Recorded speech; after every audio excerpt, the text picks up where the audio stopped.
I'll just connect that to the discussion we have here. Earlier on, you're talking about employment and how the government has not allocated, funds, or is not.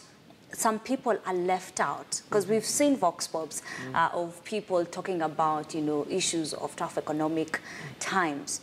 And most of these people are unemployed. But then here we have a solution, innovation. But before you get to innovation, you usually have ideas and all. But getting there, financing that is also another challenge. Maybe you can tell us more about that, Waithaka. I think this is the key. Yes. We put a lot of responsibility on the government. I think their role in this country is to provide an environment in which Samuel can thrive. Yes. That's their role. Make the laws easier, make registering a business easier, make entering into the market much easier. That's their role. But it is for Samuel to go and open the shop. Guess what? He said, I took a risk. Yeah. There are many people who are sitting back and just saying, I'm not going to take the risk. They have brilliant ideas. Those ideas will not come to the front without actually doing something about it. So that you saw the government, the minister there speaking and saying, look, invest here because there are many young people with great ideas. Can I give you one example, Ashley? Because many people talk to me and they wonder, where is all this money? Yes. We at St. Onome train chamas. This is a very Kenyan thing. We have chamas. We have chamas who have been saving in an account for years and have never invested anything. Yes. There's money. Millions of shillings just holding out there, because everyone, they come for chama meetings to have a cup of tea. They put their 2,000 shillings there. They give somebody. That person has never gone and put even into a savings account. It's in a current account somewhere, that money. If that chama was serious, and they said, we know Samuel, he's excellent at doing the work that he's doing. He sells amazing clothes. Why don't we fund him? We purchase part of his business. We join him in marketing it. We have skills and abilities to grow this thing. We would be so far. The problem is that we are not willing to take that risk, number one.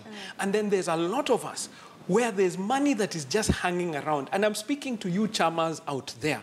Chamas who have been putting money, 5,000, 5,000, 2,000 every month you've been putting, but where has it been going? Why don't you hire a young person to come and manage your funds? So we stop putting all the responsibility of creating jobs on the government. You as Kenyans, don't you know brilliant Kenyans who have great ideas? Yes, you know them. I do. But if they don't put those ideas into action, when we're training young people, I usually tell them, there is no difference between you and the mind of that young guy in Silicon Valley in the US who's coming up with the next Twitter, with the next, I don't know what idea that's out there. There is a Kenyan with a Twitter in them. There's a Kenyan with a Facebook in them. You heard Bitcoin is out there at the moment. Again, please don't be like all the Kenyans. You know what Bitcoin is, and that's what we were talking about before. Bitcoin, there was a time we were all in quail eggs. Yes. Because somebody told you quail. Do you know there's somebody still making money off quail and quail eggs today? Because they understood the market. If you don't understand what Bitcoin is, don't just go because everyone is there. Yes. If you had the cabinet secretary, he was talking to the young people and he was saying, look at the blockchain technology. There are hundreds of businesses in that technology as it is, not even in Bitcoin or any of those other things. So innovation is the way to begin to grow. We must grow as Kenyans. We must. Yes. I want you to answer Monica, because she said she went and tried saving and it did not work out for her. Now I'm so sure she might not be the only one. True. So when in such times when you try saving and it doesn't work, what happens? So here's the thing.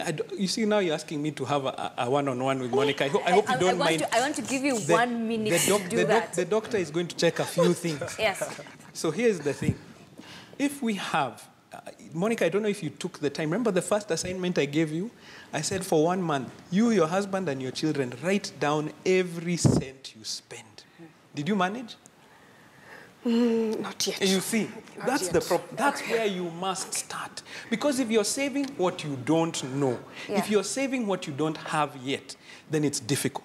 But if you have gone for 1 month and you just write down in detail every cent you spend, then you will find that there's some places where some money is getting lost. Okay. You know, you give the children money to go to the shops, then there's 2 or 5 shillings that doesn't come back in change. Do you get what I'm talking about? Yes. Maybe we're spending a little bit extra on toilet paper because we're buying it in the supermarket rather than going to buy it back. All right. So those choices, Once you come back and analyze, then you'll be able to say, oh, here, there's a bit of gap to be able to save. So start the other way around. First of all, figure out this month, where has your money gone?